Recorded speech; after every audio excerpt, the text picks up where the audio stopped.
Hello friends, this is Hitesh and welcome to special notes. Video segment में बात करने वाले हैं दोस्तों साइंस के कुछ इम्पोर्टेंट क्वेश्चंस को। चलिए शुरू करते हैं। पहला क्वेश्चन है अपने लिए, परपोषी की कोशिकाओं के भीतर रोगजनक सूक्ष्म जीव किन औषधियों से मर जाते हैं? ऑप्शन है दर्दनाशक औषधियाँ, प्रतिरक्षी औषधियाँ, प्रतिजीवी औषधियाँ या फिर वैक्सीन। तो दोस्तों प्रतिजीवी औषधियाँ इसका सही आंसर होगा। नेक्स्ट क्वेश्चन देखेंगे अपन। अगला क्वेश्चन है अपने पास, एक बहुलक में बहुत सी परस्पर जुड़ी हुई छोटी इकाइयों की एक श्रृंखला होती है। इस छोटी इकाई को खालिस्तान कहते हैं। ऑप्शन है पॉलीमर, मोनोमर, पॉलीथीन, इथाइलिन।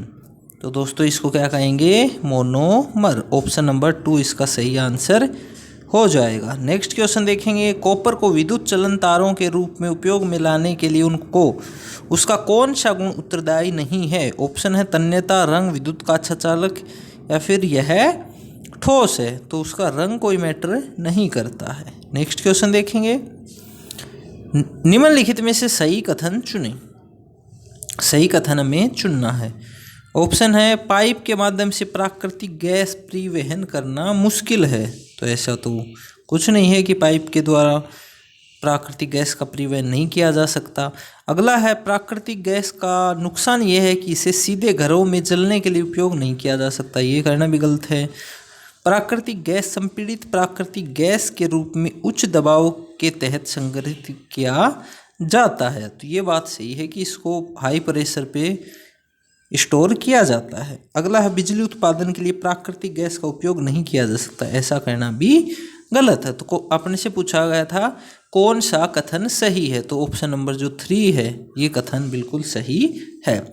अगला है निम्नलिखित में से गलत कथन चुनें। ऑप्शन है एक अच्छा ईंधन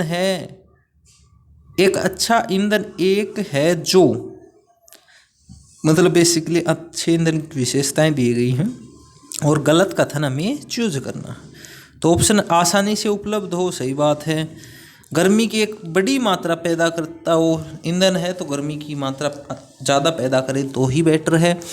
एक अवांछित पदार्थों को पीछे छोड़ देता हो, जैसे लकड़ी जलाने पर राख बचती है उसी तरह पीछे छोड़ता हो। एक मध्यम दर पर हवा से आसानी से जलता है। तो इनमें सबसे मतलब जो सही नहीं है वो ये है कि अवांछित पदार्थ पीछे छोड़ता है। तो ऑप्शन नंबर 3 अपना सही आंसर हो जाएगा। नेक्स्ट क्वेश्चन है दोस्तों, केंद्रक के भीतर धागे जैसी संरचनाएं होती हैं। जो अपना केंद्रक होता है उसके अंदर धागे जैसी संरचनाएं होती हैं, वो क्या होती हैं? ऑप्शन है केंद्रिका, गुणसूत्र, जीन या फिर राइबोसोम। तो होते हैं दोस्तों ये अपने गुणसूत्र। Option number 2।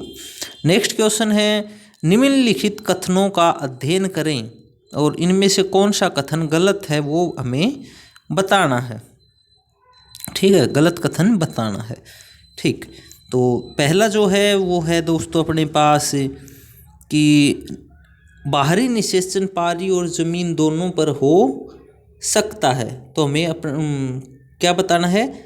गलत कथन बताना है। तो ये बात भी गलत है। तो पहला ही कथन गलत है। मछली के अंडे चारों तरफ से सुरक्षा के लिए कड़े कवचों से घिरे ढके होते हैं। ये बात तो गलत है। अगले है मानव अंडे में सिर, मध्य भाग और पूंछ होती है। बात तो ये भी गलत है, मानव अंडा नहीं होता। फिर है वयस्क स्त्रियों में हर महीने एक एकल परिपक्व अंडा अंडवाहिनी में छोड़ दिया जाता है। तो ये बात सही है। तो मतलब ये सही है, बाकी तीनों गलत है। ए बी सी तीनों गलत है। तो ए बी सी तीनों कौन से में है? A C D A B C. Option number जो 2 है ये बिल्कुल सही आंसर हो जाएगा। नेक्स्ट क्वेश्चन है अपने पास, चित्र में दिखाए गए पात्रों ए बी सी तथा डी को ध्यानपूर्वक देखिए। ठीक है, प्रत्येक पात्र में लिए गए पानी का आयतन चित्र में अंकित है। ठीक है, प्रत्येक पात्र के आधार पर लगने वाले दबाव को घटते क्रम में व्यवस्थित कीजिए। यानी सबसे पहले सबसे ज़्यादा किस में दबाव लगेगा वो हमें लिखना है। तो देखिए एक बार, अब देखिए, सबसे पहले देखिए, पहला जो पात्र ए है इसमें 300 ml पानी है, ठीक है। दूसरा है इसमें 50 ml है, अगले में 500 ml है, और जो डी है इसमें 60 ml पानी है। तो हमें करना है घटते क्रम में व्यवस्थित।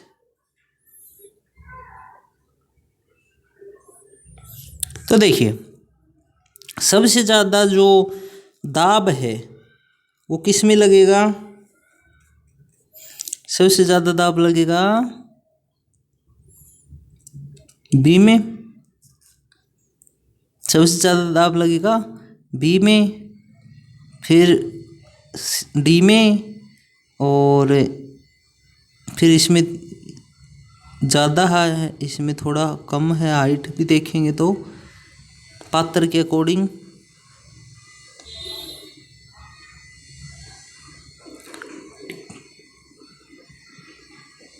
तो फिर ए में और फिर सी में, यानी कि बी डी ए सी। तो बी डी ए सी किस में है? ऑप्शन नंबर 2 में है, ये सही हो जाएगा। अगला क्वेश्चन है, प्रासर्व्य ध्वनि के कंपनों की आवृत्ति होती है 20 से 20,000 हर्ट्ज के बीच, 20 हर्ट्ज से नीचे, या फिर 20,000 हर्ट्ज से ऊपर, या फिर 500 और 10,000 हर्ट्ज के बीच। तो दोस्तों, जो प्रासर्व्य ध्वनि होती हैं उनकी आवृत्ति होती है 20,000 हर्ट्ज से ऊपर, जो मनुष्य को सुनाई नहीं देती। अगला क्वेश्चन है अपने पास, समतल दर्पण द्वारा बनाए गए किसी प्रतिबिंब तथा उसके बिंब के बीच 24 सेंटीमीटर की दूरी है। दर्पण तथा प्रतिबिंब के बीच की दूरी क्या होगी? तो दोस्तों सीधी बात है, ये होता है f/2 होता है, तो 24 है, मतलब इसका आधा हो जाएगा, कहने की बात यही है।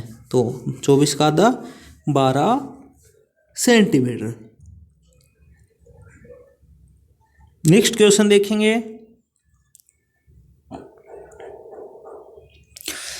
डाईएथिल ईथर एसीटोन तथा एन ब्यूटिल एल्कोहल के क्वथनांक क्रम से 35 सेंटीमीटर, 56 सेंटीमीटर तथा 118 सेंटीमीटर नहीं, सेंटीग्रेड है। सेंटीग्रेड 56 सेंटीग्रेड, 118 सेंटीग्रेड है। निम्नलिखित में से कौन से क्वथनांकों का केल्विन मापक्रम में सही निरूपण है? मतलब क्रम से, तो हमें ज़्यादा कुछ नहीं करना, इसको 35 डिग्री जो सेल्सियस, इसको केल्विन में बदलेंगे तो कितना बनेगा? ये बनेगा दोस्तों, इसको अगर अपन कैलकुलेशन करते हैं तो ये बन जाएगा 308। इसी प्रकार इन सब को चेंज करेंगे तो ये कौन सा आंसर सही आ जाएगा? जो ऑप्शन नंबर 3 है, ये इसका सही आंसर आ जाएगा। नेक्स्ट क्वेश्चन है, एक बियर में 3.42 ग्राम सुक्रोज को 18 ग्राम जल में विलय किया जाता है। विलयन में उपस्थित ऑक्सीजन परमाणुओं की संख्या है। तो दोस्तों वही बात है, इसको भी कैलकुलेट किया जाएगा। इसको यहाँ पे कैलकुलेट करना थोड़ा आसान नहीं है, तो इसका आंसर बता देता हूँ मैं। ऑप्शन नंबर फर्स्ट इसका आंसर होगा। नेक्स्ट है, गुणसूत्र बने होते हैं। ऑप्शन है डीएनए से, प्रोटीन से, डीएनए और प्रोटीन से, या फिर आरएनए से। तो दोस्तों जो गुणसूत्र होते हैं वो डीएनए और प्रोटीन से बने होते हैं। नेक्स्ट क्वेश्चन देखेंगे, कोशिका सिद्धांत किसके द्वारा प्रतिपादित किया गया था? जो कोशिका सिद्धांत है वो हमें यहाँ बताना है। ऑप्शन है स्लाइडेन एम स्वान और विच्रो हुक हेकल। दोस्तों ये किया गया था, पहला जो ऑप्शन है स्लाइडेन एम स्वान द्वारा, यानी कि ऑप्शन फर्स्ट ही सही इसका आंसर हो जाएगा। नेक्स्ट क्वेश्चन है, किसी पिंड का जड़त्व, ऑप्शन है उसकी चाल बढ़ाता है, उसकी चाल कम करता है, उसकी गति की अवस्था में परिवर्तन को प्रतिरोधित करता है, घर्षण के कारण अवमंदित करता है। किसी भी जो पिंड है उसका जड़त्व उसकी गति की अवस्था में परिवर्तन को प्रतिरोधित करता है, यानी ऑप्शन नंबर 3 इसका सही आंसर होगा। नेक्स्ट क्वेश्चन है, जब कोई पिंड मुक्त रूप से पृथ्वी की ओर गिरता है तो उसकी कुल ऊर्जा, ऑप्शन है बढ़ती है, घटती है, अचर रहती है, पहले बढ़ती है और फिर घटती है। तो दोस्तों अचर रहती है। ऑप्शन नंबर 3 इसका सही आंसर हो जाएगा। नेक्स्ट है, निम्नलिखित में से किस स्थिति में कोई अवतल दर्पण बिंब से बड़ा वास्तविक प्रतिबिंब बना सकता है? ऑप्शन है, जब बिंब दर्पण के वक्रता केंद्र पर हो, जब बिंब दर्पण के ध्रुव और फोकस दूरी के बीच हो, जब बिंब दर्पण के फोकस और वक्रता केंद्र के बीच हो, जब बिंब दर्पण की वक्रता त्रिज्या से अधिक दूरी पर हो। तो दोस्तों जब अवतल दर्पण है, बिंब से बड़ा वास्तविक प्रतिबिंब बनेगा, तब स्थिति क्या होगी? तब होगा जब जो बिंब है दर्पण के फोकस और वक्रता केंद्र के बीच हो, तब ऐसी स्थिति पैदा होगी। यानी ऑप्शन नंबर 3 इसको सही कहेंगे। नेक्स्ट है, स्वच्छ आकाश में नीला प्रतीत होता है। स्वच्छ आकाश जो हो नीला प्रतीत होता है क्योंकि ऑप्शंस हैं आपके सामने। नीला प्रकाश वायुमंडल में अवशोषित हो जाता है, पराबैंगनी विकिरण वायुमंडल में अवशोषित हो जाते हैं, या फिर वायुमंडल द्वारा अन्य सभी वर्णों के प्रकाश की तुलना में बैंगनी तथा नीला प्रकाश अधिक प्रकीर्णित होता है। ये बात सही है। बाकी एक ऑप्शन और है, वायुमंडल द्वारा बैंगनी तथा नीले प्रकाश की तुलना में सभी अन्य वर्णों का प्रकाश अधिक प्रकीर्णित होता है। तो ऑप्शन नंबर 3 जो हो वो सही इसका आंसर होगा। अगला क्वेश्चन है, 2 ओम तथा 4 ओम प्रतिरोध के 2 प्रतिरोधकों को किसी बैटरी से संयोजित करने पर यदि ये प्रतिरोधक, ऑप्शन है पार्श्व क्रम में संयोजित हो तो इनसे समान धारा प्रवाहित होगी, या फिर श्रेणी क्रम में संयोजित हो तो इनके द्वारा समान धारा प्रवाहित होगी। सही बात है, श्रेणी क्रम में होंगे तब समान धारा प्रवाहित होगी। अगला है, श्रेणी क्रम में संयोजित हो तो इनके सिरों पर समान विभवांतर होंगे, पार्श्व क्रम में संयोजित हो तो इनके सिरों पर विभिन्न विभवांतर होंगे। तो दोस्तों ये जो है ऑप्शन नंबर अपना 2 ये सही है। श्रेणी क्रम में संयोजित हो तो इनके समान धारा प्रवाहित होगी। अगला क्वेश्चन है, आहार नाल का कौन सा भाग यकृत से पित्त रस प्राप्त करता है? ऑप्शन है आमाशय, छोटी आंत, बड़ी आंत, ग्रसिका। तो छोटी आंत का ये कार्य है। ऑप्शन नंबर 2 सही इसका हो जाएगा।